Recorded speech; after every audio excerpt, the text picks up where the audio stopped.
So, Doctor Who and the Flux has concluded with the episode The Vanquishers. Oh, I wonder what that refers to. Nothing, not really.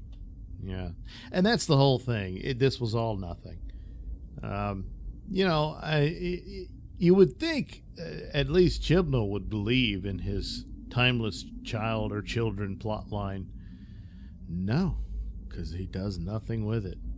He gives it nothing. Oh, geez. So, and yeah, the business of the visiting angels being the best batch, and that's just the atmospherics were good, the mood and stuff, and of course the angels are creepy. And then the teasing, should have known it was a tease.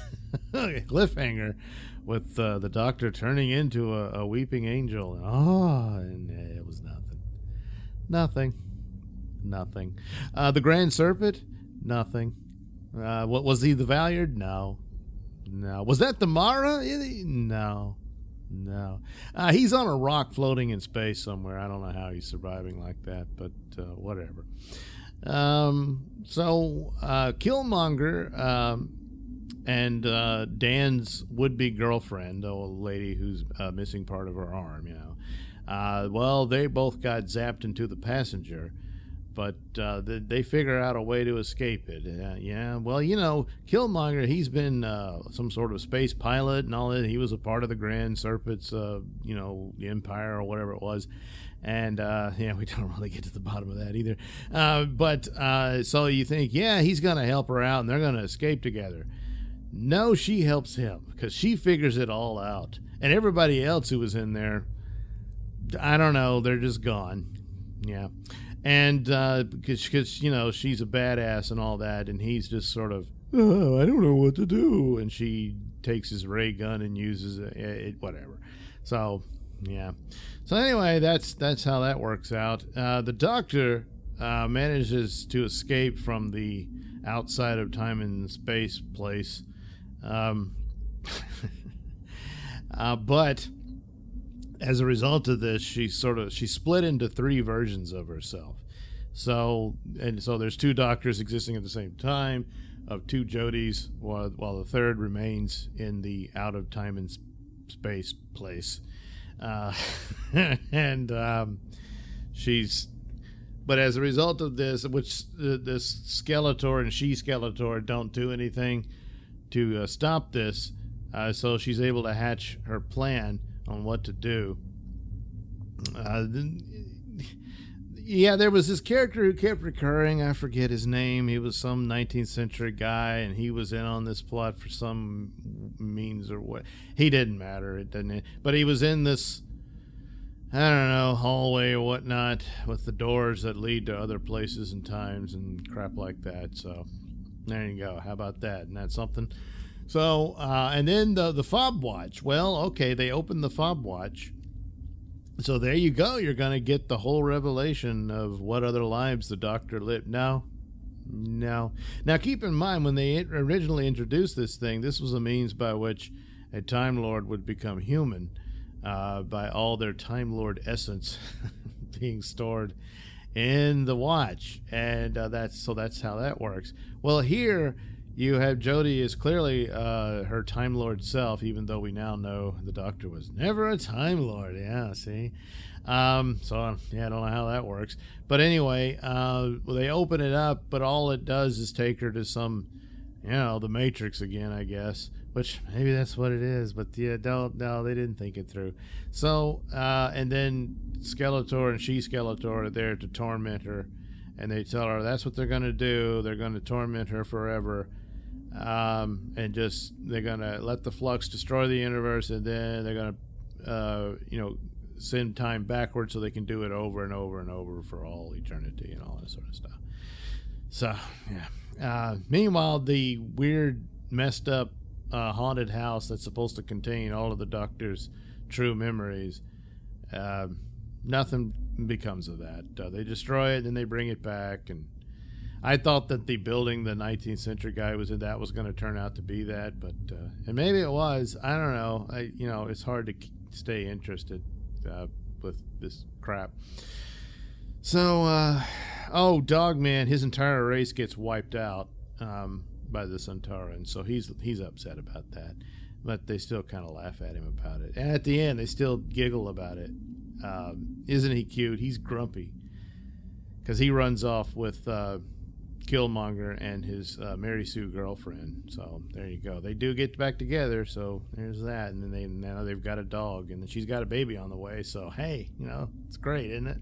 And, of course, the dog, and this is the doctor actually asks the dog man, were you one of my companions?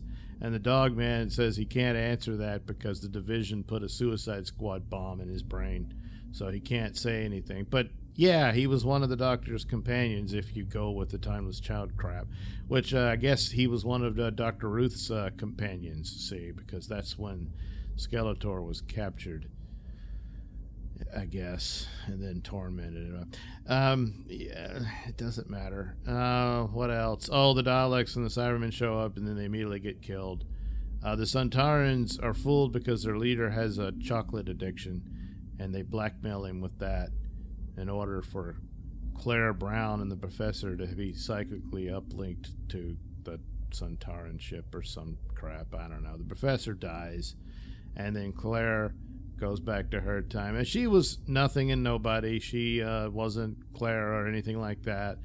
Wasn't another version of the Doctor. I suppose I could go back and say, yes, she was, but, whatever. So that's that. So just all of a sudden the Doctor saves everything. And I guess the universe is, because at the point, the whole deal with the Cybermen and the Daleks is that, they were going to share parts of the Earth with the Suntaras, but the Suntaras, was a bait and switch, then they killed them all. But that the Earth was the only planet left of the universe, and now suddenly, I guess, the universe was saved. You don't really see any of that. I don't know, I guess by killing Skeletor and She-Skeletor. I don't know. But Skeletor and She-Skeletor were awaiting on yet another character they called the Savior, who appeared and looked like Skeletor. But apparently the Savior person can assume any form they want. So after the Savior kills Skeletor and She-Skeletor, he turns into to the Doctor. But it's the Doctor in the black coat version of her coat, like just wearing it inside out. And what's the significance of that? I don't know, probably nothing. So, that's that. So, again, they giggle at the dog man because he's Mr. Grumpy. His whole race got massacred, but whatever. Dan reunites with his would-be girlfriend, Diane, but when they get back home to Earth, she dumps him because he was late for their date. Because he had been abducted by the dog man because of all this flux crap, which she now knows, but she's an asshole and just shits on him, So he's got nothing better to do, so he's going to go travel with the Doctor. They invite him onto the TARDIS and all that, and then Yaz and the Doctor almost have a close, intimate moment. But then Dan, I guess bean blocks him or whatever. And because he's a stupid man and doesn't understand where to find a room in the TARDIS, so Yaz has to show him around. So you almost got, I don't know, what would you call it, Waz or Daz? Yeah. But so there's the only indication of any romance between the two, with zero development at all, except for a few scenes early on where Yaz is like, I really miss the Doctor. I hope she's all right. So there you go. That's what you build a whole romantic relationship on. So there you go. But you only got the little tease. Oh, gee, how could you do that, Chibs? Yeah, who cares? So that's that. The supposed spoilers about all of this that seem to reveal the plot, there's nothing there to indicate that Skeletor and She-Skeletor are the parents of the Doctor. That was one of the things that was supposed to come out. No, that wasn't there. Like I said, that the opening, it looked like the TARDIS was in trouble, that it was, but they don't do anything with that. They just show it, the goop coming. Seems to be fine now. I don't know. So, but I guess, that was just the flux. So I guess that whole plot, which actually, The spoilers is some of them, even the bad ones, seemed more interesting than this crap. Which was, because at least that was something. This is nothing. So, and then the cliffhanger of Davros showing up in the TARDIS and telling the Doctor, I need your help to kill the Daleks.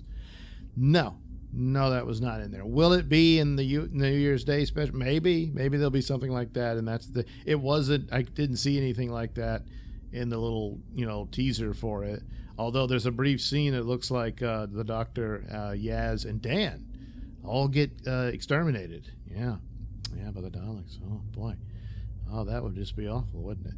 So, there you go. Yeah, the New Year special probably won't do anything. It'll just be another Dalek episode, and that's that. And then you get 2 more specials, I think. At least one in the fall. I know that'll be the Regeneration episode, I guess. And that's that, and so maybe they'll revisit this, and I don't know, the Grand Serpent will show up again. Oh, the Grand Serpent turns out was the Skeletor guy. I don't know. At this point, it doesn't matter. Was that the Mara? Yeah, well, they forgot about all that and didn't think. It's just like the giant spiders could have been linked to the giant spiders from the Pertwee episode, No, nobody cares. So it was all nothing. Yeah, it was all nothing. And about tales that signify nothing and what kind of person tells those. So anyway, there you are. That's the end of Doctor Who Flux. So I guess we'll see what else they've got cooked up as they salt the earth on the way out. Meanwhile, Sony has purchased Bad Wolf, or at least a controlling interest in it, something like that. So technically speaking, Doctor Who will be a Sony product. Well, we'll see where that goes, and I don't know what that means for the HBO Max deal. Maybe they'll just keep that going, and Sony will get a piece of that pie too, I guess. I don't know. Sony best hope that Russell T Davies retcons that damn Timeless Child thing out. Other than that, I don't really give a crap what else he does. I don't care how much better and prettier his icing is compared to Chibnall's icing. It's still a cakeless cake. Yeah, unless you get rid of that Timeless Child stuff, and then we'll talk. Then we'll see. But and it's gonna have to be in that first episode, Russell. Don't just dilly-dally around. Yeah. So anyway, there you go. Flux. Thanks for watching and listening. Say, while you're still here, why not like and subscribe and share with your many friends? Yes. Also, check out my mini stores in the link description below. Yes, where you can get t-shirts, hats, mugs, all those goodies with my artwork on them. Oh, yeah. And head over to indieplanet.com and pick up a copy of my comic book, Night Night. Oh, yeah. You can also catch me at my podcast, Mr Nailsin Show, on RadioMisfits.com. And you can also watch my videos on BitChute.com and now on Rumble.com. Oh, my goodness, so many places to watch me and my stuff. Oh, yeah. And if that's not enough for you, well, you can follow me on many social media platforms and say hi to your old pal, Mr. Nailsin.